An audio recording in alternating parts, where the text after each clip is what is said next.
Hello! So, this is my first video in a very long time, and it is a video that I wanted to make many years ago. But yes, I'm at a point in life now where I can ab and to make a video here and there. So, the Germanic view, pre-Christian view of evil before Christianity. So, the Germanic peoples had a very different understanding of what today we call evil. There was no devil, no demonic possession, no cosmic force of absolute darkness.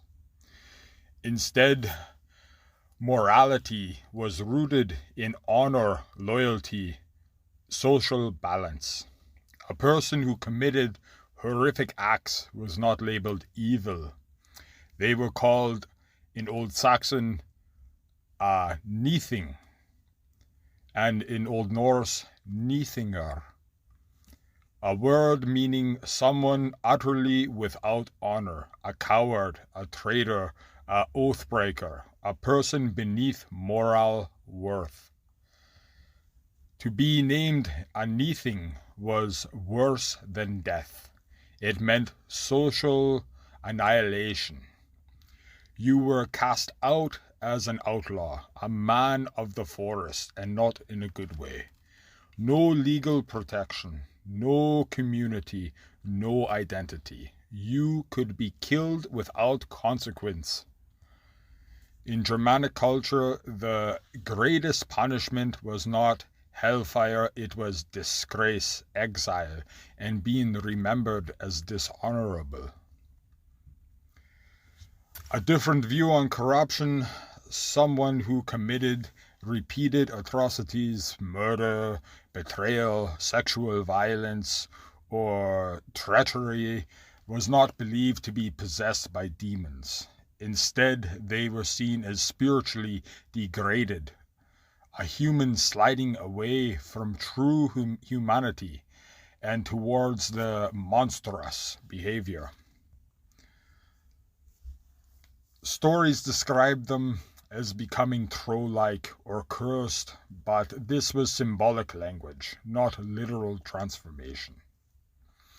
What Christianity later defined as evil was understood instead as a failure of character, a breach of honor, a loss of spiritual balance. To fall into this state meant becoming disconnected from the morale and unseen order that sustained life. Ghosts and evil entities in this world of pre-Christian Europe. In this system, ghosts and hostile entities are not supernatural monsters created by external demons. They are formed through misaligned human consciousness, so to say. Unresolved emotional energy. This model in the Germanic system would be your dwarves, the subconscious, emotional, instinctual self. That is what your dwarves are. And then your elves, the harmonizing, the intuitive mind. And then there are the gods, the Aesir and Vanir, more so the Aesir, the higher guiding soul and wisdom. When the dwarves dominate without guidance, distortion begins. The core mechanism, unmastered dwarves. When the subconscious becomes uncontrolled, traumatized, obsessed, fear-driven, filled with hatred, trapped in identity loops, it generates chaotic energetic patterns, so to say. These patterns develop because they are no longer harmonized by higher awareness. They become what the traditional belief system of Germanic people would describe as distorted psychic formations, so to say. Your dwarves are not listening to your elves and the gods. They are not listening to your middle self and higher self. The dwarves are your lower self. So how a ghost, so to say, forms in the Germanic perspective. A ghost emerges when a person dies while emotionally fragmented or obsessed. Their subconscious remains fixated on fear, possession, trauma, rage, guilt, attachment to identity, because their consciousness never regenerated. It fails to dissolve naturally. Instead, an emotional imprint remains embedded in the environment. This is what becomes a ghost, a repeating emotional echo, a fragmented identity loop, and what would man say? It's a personality remnant that stays there, that blibes. It is not a soul. It is a psychic residue, powered by, what would you say, unresolved emotion, would I best describe it. That's what powers it. So now, with evil entities, so to say, an evil entity forms when subconscious overrides higher awareness. Instinct consumes wisdom. Fear becomes the operating principle, so to say. This produces an aggressive, parasitic consciousness, and it seeks energy, influence, control, emotional feedings.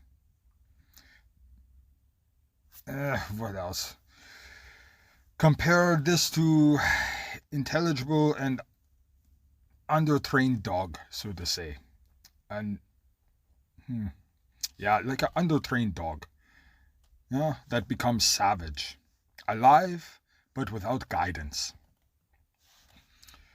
These entities thrive in environments filled with fear, trauma, emotional chaos, obsession, unconscious ritual practice. The role of ritual is neutral. It can heal or it can distort. When ritual is performed consciously, it, so to say, integrates the self. It aligns the three selves. When performed unconsciously, it amplifies imbalance, though. Unaware ritual strengthens the dwarves without elf guidance, intensifying subconscious chaos. Over time, this may manifest as negative presences. In this framework, so to say, hauntings are not curses sent by demons. They are environments saturated with unresolved emotional energy, would be my best description. Why these entities feel real? They feel real, well, because they are. Energetic memory structures, sustained by emotional frequency, reinforced by attention and fear. Fear nourishes them. Attention stabilizes them. Belief strengthens their coherence.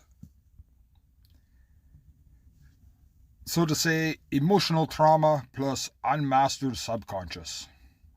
Disconnection from higher awareness. Concentrated chaotic energy, identity fixation, energetic presences, manifestation as a ghost or a hostile presence is the best way I can say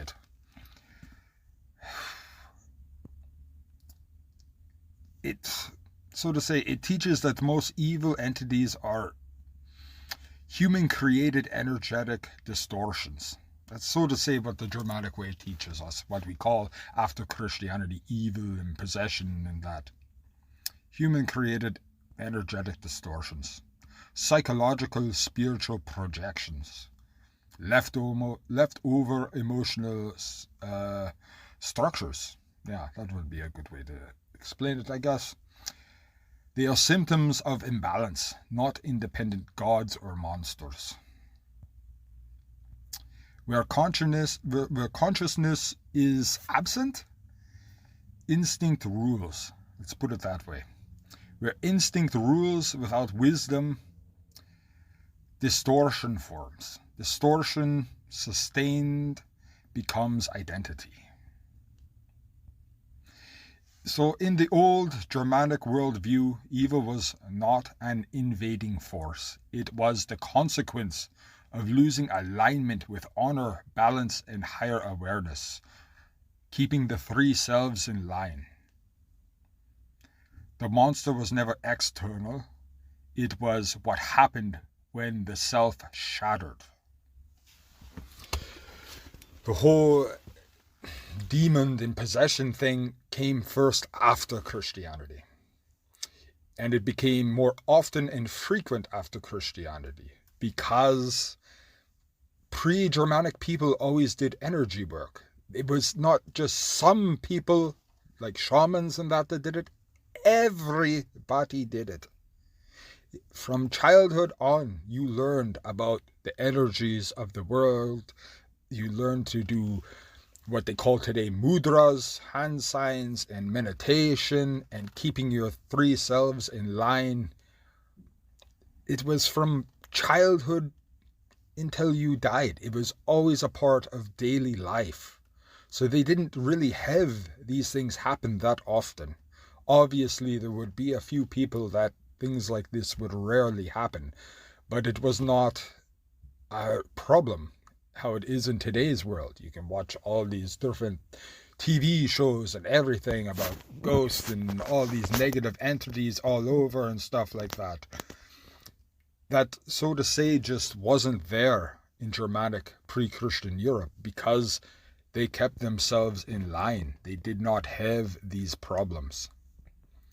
The problems first became after Christianity because we had to lose all of our practices, our rituals. We lost how to keep the three selves in line.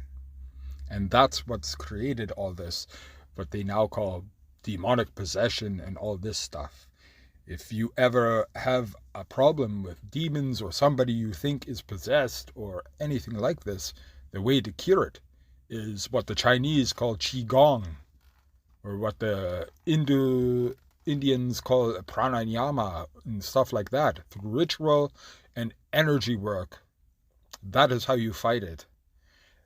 When these Christians come and they do these, Jesus Christ in the name of the Lord and Savior and these demonic possession things, often, almost every time, a few months later or a year later, the demon comes back, the possession comes back, the negative energy comes back. And that is because it doesn't really work. You have to fix it the right way, psychologically, keeping your three selves in line, doing energy work, and so on. So, das war's für heute und ich hoffe, das freut euch und ja, bis nächstes Mal. Tschüss.